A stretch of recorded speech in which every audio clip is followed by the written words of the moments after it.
Nagsalita na si Renz Abando laban sa naging pahayag ng Gilas Pilipinas head coach na si Coach Tim Cone. Ayon sa coaching staff, hindi sumipot sa practice si Abando, pero ayon sa manlalaro, hindi siya kailanman tinawagan o pinasipot. Sino ang nagsasabi ng totoo at ano ang itinatago ng sistemang ito? Tara at pag-usapan natin ang mga bawat nangyari sa sistemang ito. Simulan natin sa opisyal na bersyon ng Gilas Pilipinas. Matapos ang panalo sa pambansang kupunan laban sa Macau Black Bears, opisyal na inanunsyo ni Coach Tim Cone na wala na sa konsiderasyon para sa Final 12 itong si Abando. Ang naging opisyal na pahayag ni Coach Tim Cone, because he hasn't been able to come in and really practice with us, he is not under consideration. Sa ilalim ng mahigpit na pamamahala ni Coach Tim Cone, ang sino mang hindi makakasama sa simula pa lang ng ensayo ay hindi pwedeng isaksak na lang sa lineup dahil magugulo ang chemistry at pag-aaral ng triangle offense. Sa mata ng publiko, lumalabas na tila walang interes si Abando na mag-ensayo. Isang bagay na agad na umani ng batikos mula sa ilang mga netizens. Ngunit dito pumasok ang malalim na investigasyon ng basagin ni Abando ang kanyang katahimikan sa isang live stream. Direkta niyang hinarap sa paratang ni Tim Cone na nagsasabing yung sabi ni Coach Tim na hindi ako simipot, hindi totoo yun.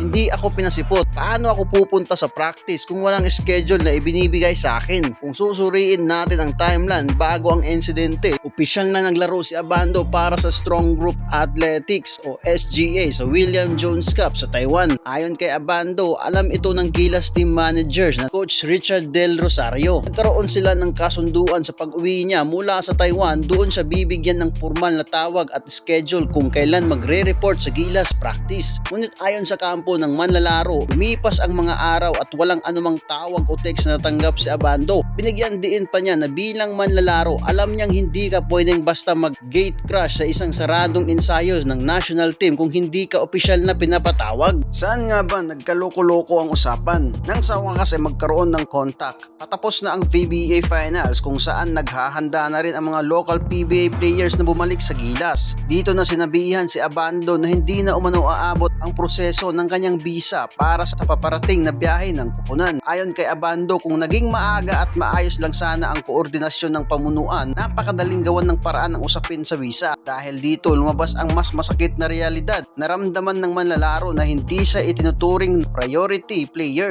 kundi isang panakipbutas o backup option lamang sa sakaling may magka-injury o hindi makalaro sa mga PBA players. Ito ang dahilan kung bakit matindi ang naging emosyon ng fans. Isang player nagbuhos ng dugo at nagtamo ng malubhang pinsala sa likod sa ibang bansa para lang sa karangalan. Ang tiwala na iwan sa ere dahil sa sablay na sistema ng komunikasyon.